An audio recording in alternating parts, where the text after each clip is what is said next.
manufacturing the cultural marketplace, or how our society's proprietors decide what's on the menu. Published November 12th, 2023 by Zachary Newell. More than a few dispatches now from Radio Free Pizza have made some hay over the idea of social engineering. In political science, the term refers to the deliberate manipulation of societal structures, norms, and institutions by governments or political actors to achieve specific policy objectives. This can involve strategies aimed at changing public opinion, shaping cultural narratives, or enacting policies that influence the behavior of a society. Social engineering in political science often focuses on the use of propaganda, censorship, and psychological tactics to control or sway the masses, with the ultimate goal of consolidating power or advancing a particular ideological agenda. It is essentially a means of governance through the manipulation of public perception and behavior. Sounds familiar, right? Meanwhile, social engineering takes on a different connotation in the context of information security. Here, the term refers to strategies for manipulating individuals or employees within an organization to divulge sensitive information or to perform actions that compromise the security of their own data or systems or that of their organization. Social engineers often impersonate trusted associates and employ deceitful psychological techniques to exploit human vulnerabilities, such as trust and curiosity. In addition to impersonation, common tactics also include pretexting, fabricating a false scenario or pretext to obtain information from a target, and baiting, offering something enticing, such as a free download in exchange for personal information or actions that compromise security, with the aim of tricking individuals into revealing passwords, confidential information, or unwittingly installing malicious software. The sense in which we use the term at Radio Free Pizza combines the theory of the former with the practice of the latter. Here, social engineering occurs when the capital order, through its corporate apparatuses and its political emissaries, deploys official propaganda, digital censorship, and deceitful psychological techniques, like disseminating false or misleading information, often with cherry-picked data packaged in emotional appeals to reinforce a particular narrative, through mainstream media or other communication channels to manipulate public opinion, sway elections, or incite social discord. Social engineering in this sense serves as a vector for cultural austerity, or the mass media subversion of working-class political movements by financial interests. For that reason, I find it noteworthy that its origins date to the same time frame in which Clara Mattei locates the introduction of the fiscal, monetary, and industrial austerity policies, as Robert Giel and Sean Lawson cover in Social Engineering, how crowdmasters, freaks, hackers, and trolls created a new form of manipulative communication. 2022, a substantial contribution to research on a phenomenon that's little more than a century old. Adapting their account of social engineering's historic origins into Masters of Crowds, the rise of mass social engineering for the MIT press reader, the pair delve into the development of mass manipulation from the 1920s through the mid-1970s. They begin by describing an interview between Stuart Ewan, a professor of film and media studies, and Edward Bernays, a prominent figure in the field of public relations who helped establish it in the 1920s. In that interview, Bernays discussed his theory that public relations experts, as part of an intellectual elite, shape public attitudes using their knowledge of sociology, psychology, social psychology, and economics, from which naturally follows a hierarchical vision of society, with an educated class of opinion-molding experts that guides the less intellectually endowed masses. Technocratic propagandists, in other words. Gale and Lawson then explore the historical context of Bernays' mindset, tracing it back to the early 20th century when engineers were seen as saviors of humanity whose expertise could lead to a better society. The term social engineer emerged during this period, denoting experts who sought to apply scientific knowledge to shape and control society. They believed that their expertise would lead to societal improvements, such as assimilating immigrants and ensuring labor remained subservient to the capitalist mode of production. Social reformers aimed to address social problems, while management theorists sought to improve workplace efficiency. However, both faced limitations in their domains of influence and encountered resistance from various quarters, setting the stage for the emergence of Bernays' public relations as a profession dedicated to the engineering of consent. From the title of Bernays' own 1947 essay and 1955 book on the subject, under which mass social engineers would leverage new communication technologies to exert influence on a broader scale. Indeed, the mass media introduced during the late 19th and early 20th centuries, telegraphy, radio, cinema, and television, in addition to traditional newspapers, was integral to the nascent phenomenon. These media created the conditions for coordinated, nationwide media campaigns that could now reach a broader audience than ever before, enabling social control on a national level. Public relations adopted the terminology of social engineering, emphasizing its role in shaping and controlling public opinion, to address social unrest, and to control crowds systematically for constructive purposes, with Bernays and other practitioners viewing themselves as elite leaders capable of guiding the masses. The concept of consent engineering first emerged in the 1920s, emphasizing the practical use of communication technologies like newspapers and radio to shape public opinion scientifically, or at least with scientific pretensions. Furthermore, as Gale and Lawson tell us, the early proponents of mass social engineering were eager to exploit discoveries in psychology. Quote, "A husband and wife team who began a successful public relations firm together in the 1920s, Bernays and Fleischmann argued that consent engineering could take place via communication technologies, particularly newspapers and radio. Their use would be guided by the facts gathered from the emerging social and psychological sciences to understand and target the group mind.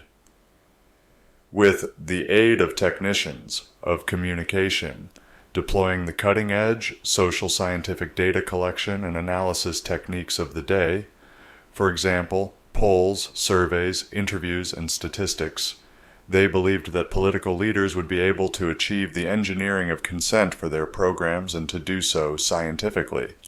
Knowledge of the group mind would allow consent engineers to move beyond the techniques of the old-fashioned propagandist who was not versed in science, to control crowds through systematic engineering." End quote. With thorough analysis, planning, execution, and evaluation, social engineers found their ideas applications in various domains of American life, from consumer behavior to support for industry and war efforts. The ultimate goal was to make the ideas conveyed through mass media an integral part of the public's thinking, with those who crafted these coordinated communications becoming, in effect, an unelected national government. I wish that were hyperbole, but in fact, Bernays and Dada's model of social engineering via mass media has crafted executive policy in arranging public support for military action. Such was the conspiracy surrounding the American response when Jacobo Arbenz rose to power in Guatemala in 1950 and sought to institute land reforms that would undermine the political influence of the United Fruit Company, known today as Chiquita, in the country, and decrease the profits the company could extract from it. As Brendan Fisher writes, the United Fruit Company and Bernays, quote, waged a propaganda war and managed to convince the American public and politicians that Arbenz was secretly a dangerous communist who could not be allowed to remain in power. End quote. The former had financed the Middle America Information Bureau, MABY, since 1943 to, quote, spin events in Central America through the filter of United Fruit's economic and political goals, end quote, as Robert Skvarla puts it. With this organizational infrastructure of this and other media outlets, Lindsey Brown reports how, in 1952, the latter set to work. Quote, Bernays launched a massive effort in the U.S. to discredit Guatemala's government by labeling them communist. He flew reporters of major newspapers and magazines to Guatemala. The hosts then carefully controlled the reporters' experiences while within the country to portray Guatemala as a communist state. This led to massive publications, including the New York Times, publishing stories exposing Guatemala's communism. End quote. Fisher goes on to describe how that corporate relations campaign, seeking to curry favor for the private interests of the United Fruit Company, directly informed U.S. international policy toward Guatemala, and cites how E. Howard Hunt, who headed the CIA's Guatemalan operation and was later jailed for his role in the Watergate break-in, insisted in later years that lobbying by United Fruit, now known as Chiquita, persuaded the Eisenhower administration to get involved in Guatemala. However, regardless of precisely which individual put the idea in Eisenhower's head, the deadly results remain horrifying. Quote, President Eisenhower secretly ordered the Central Intelligence Agency, CIA, to overthrow the democratically elected Arbenz in a 1954 covert operation. The CIA armed and trained an ad hoc liberation army under the command of an exiled Guatemalan army officer, and used them in conjunction with a diplomatic, economic, and propaganda campaign. At the time, the American public was told that Guatemala was undergoing a revolution. The CIA's involvement was long suspected and fully revealed when the agency released thousands of documents in 1997. The overthrow precipitated a 40-year civil war that killed over 200,000 people and disappeared another 100,000. End quote. That civil war between American-supported government forces and anti-imperialist guerrillas lasted from 1960 to 1996 and resulted in significant human rights abuses and loss of life. Though the post-war era brought some stability, Guatemala still grapples with issues like poverty, inequality, and corruption that the country continues working to address today. Nonetheless, we see how these are the fruits of what aims toward which the tactics of social engineering have been deployed. Of course, other examples of social engineering in use have less violent, less obviously harmful consequences. One of the most famous, as Information Liberation puts it, from Bernays' own career of, quote, systematically linking mass-produced goods to their unconscious desires, end quote, through which, quote, people could be made happy and thus docile, end quote, can be found in the 1920s campaign he organized to promote cigarette smoking among American women by associating the habit with women's suffrage. However, despite such relative harmlessness, these examples all serve to reinforce the capital order's influence over both domestic politics and international relations, and to maintain or enhance its ability to extract profit.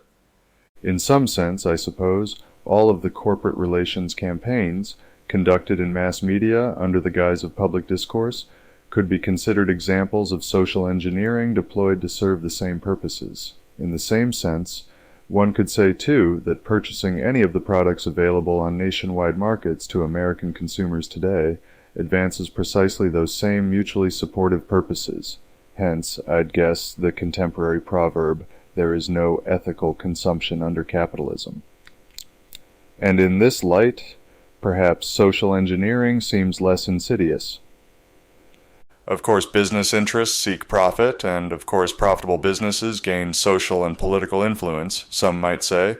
It's a natural consequence of their market share. What's the problem?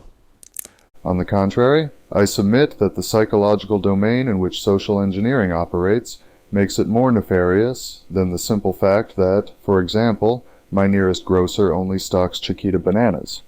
The global capital order, I argue, deploys social engineering with the intent of reconfiguring the opinions and behavior of the masses, and, most malevolently, it operates on both the individual and the collective unconscious.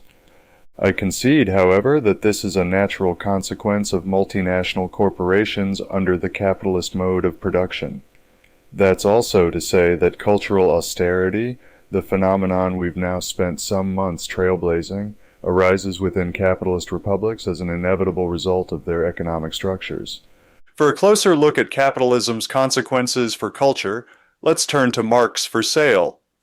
Commodifying Class Struggle, 2023, one of the very important documentaries by Peter Coffin, one of the most insightful of the U.S.'s independent commentators today. Coffin uses anti-capitalist merchandise and corporate retail outlets to offer us a definition of what he calls cultivated identity. Quote, "Suppose we're looking for an American retail chain specializing in counterculture-related clothing and accessories. We're guaranteed to find t-shirts with anarchy symbols, and we've all seen so-called radicals wearing these things get made fun of in one way or another. They're buying anti-capitalist merch from a company that pulls hundreds of millions in revenue yearly. Isn't that hypocritical? Maybe. I mean, it's definitely unbearable. But it's not really their fault either. We're all running around trying to feel good and find meaning in our lives. And it's not exactly made easy in this postmodern dystopia. It's hard to develop a sense of self in our detached society. People who read my books and watch my documentaries probably notice I talk a lot about a concept I came up called cultivated identity. I'm referring to the process by which the ruling class conditions people to use consumption as the primary means of constructing and expressing their identities, facilitated by media and advertising that serve the ruling class's interests. Identity is cultivated through the ruling ideology. We're seemingly given the choice to be who we want, but it's only from the options on offer." End quote. Returning customers of Radio Free Pizza will surely note the affinity between Coffin's cultivated identity, our own menu's special offering of courses in cultural austerity, and the social engineering we've been discussing in this dispatch. Those with impeccable memories will also recognize the similarity between Coffin's thinking here and Jim McGuigan's critique of what he called consumptionist cultural studies, which attributed an inordinate agency to consumers and neglected the political and economic context, when in fact, as he wrote in The Coolness of Capitalism Today, 2012, quote, "It is the producers who cultivate the tastes and habits of consumers." Adopting a language similar to the targets of McGuigan's critique, we could say that the Coffin's phenomenon of cultivated identity results from corporate campaigns of social engineering which have reduced the options available in the cultural marketplace. Though we've used the term a couple times now, we didn't offer any definition. With it, we refer to the metaphorical space in which the various forms of culture, cultural products, ideas, and expressions are produced, exchanged, consumed, and evaluated within a society or across societies. The concept encompasses a wide range of cultural goods and activities, including literature, music, art, films, fashion, food, and more. As Peng Di Tui Puang put it in 2022, the cultural marketplace is one in which exchanges take place for goods and services, quote, "that meet the cultural and spiritual needs of people," end quote, or, at least, that purport to meet those needs. In the cultural marketplace, individuals, creators, artists, and cultural producers interact with audiences as consumers. It's a space where cultural preferences and tastes are shaped, and where cultural trends and innovations emerge. The cultural marketplace is influenced by various factors, including economic forces, technological advancements, globalization, and social dynamics. It plays a crucial role in shaping a society's identity, values, and shared experiences, making the cultural marketplace a central concept in cultural studies, sociology, and anthropology. Taking that one step further, the International Delphic Council proposes the advent of what it calls the cultural market economy to denote, quote, "the interaction of politics, economy, art, culture, and education," end quote. As the IDC explains, quote, "Art and culture have already become strong elements of our economy. Mobility, technical innovations, and digitalization reflect their economic potential and contribute to the constant change in the traditional understanding of art and culture. The cultural and creative industries are now a common term, encompassing marketing and demonstrating the marketability of arts and culture. The cultural market economy has the potential to initiate a restructuring of the arts, thereby becoming a form of investment and balancing sport in its diversity. Art and culture have become part of the entertainment industry, which raises the question of how they present themselves in the global media market and what they focus on, in order to be on a par with sport, a minimum of manageable, uniform structures and rules are required to successfully address a global audience and innovative partners. And, quote, immediate beneficiaries, we're told, likely include the tourism and hospitality, communications and media, and arts and entertainment industries.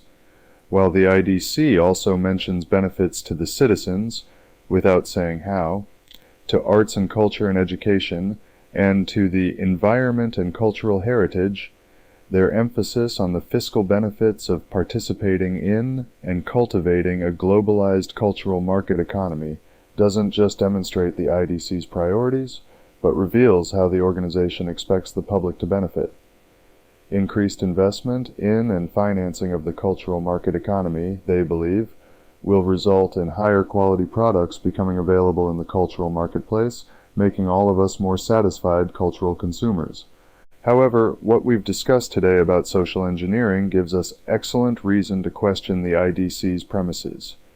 The profound impact of social engineering on our society, employed at various times to shape public opinion, influence mass behavior, and even craft diplomatic policy and military actions, even operates on the level of individual psychology, as Coffin's cultivated identity indicates, conditioning the everyday citizen to identify with and adopt an ideology associated with what one chooses to consume.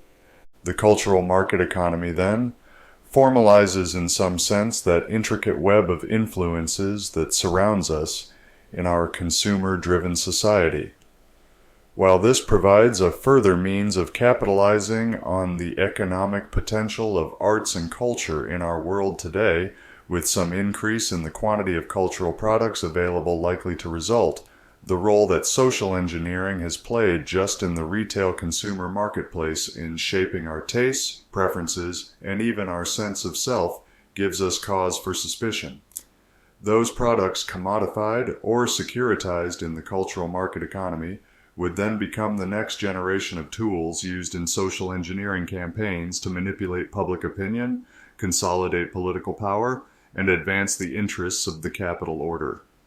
Of course, we have in this dispatch only taken account of social engineering's origins.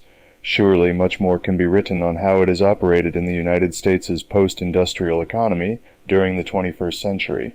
Indeed, in a sense, we've briefly touched on this in our discussion of the guiding philosophy behind BuzzFeed, in which individuals establish their personal identities according to what they consume, and feel inclined to consume and support brands that promote their identities.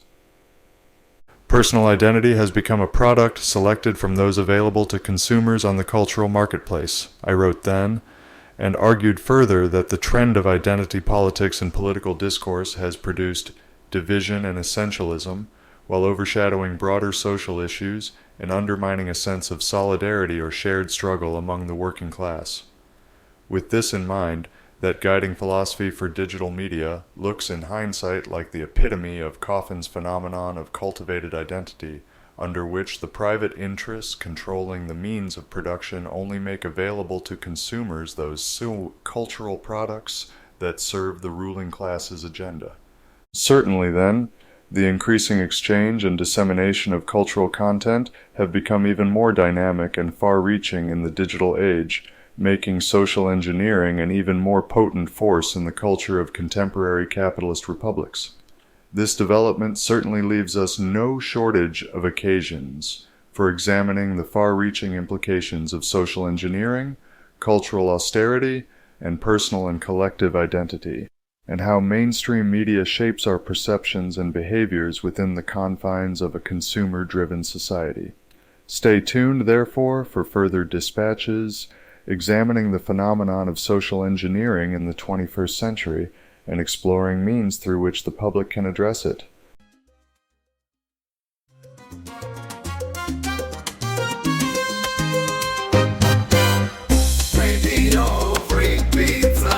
Radio Free Pizza is a reader-supported publication and listener-supported podcast. To see all our work, visit www.radiofreepizza.com or search for Radio Free Pizza on all your favorite social media and podcast platforms. You might even find a button to click that says subscribe. And if you're really lucky, it will let you leave a review.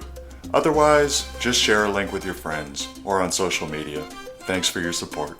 Radio Free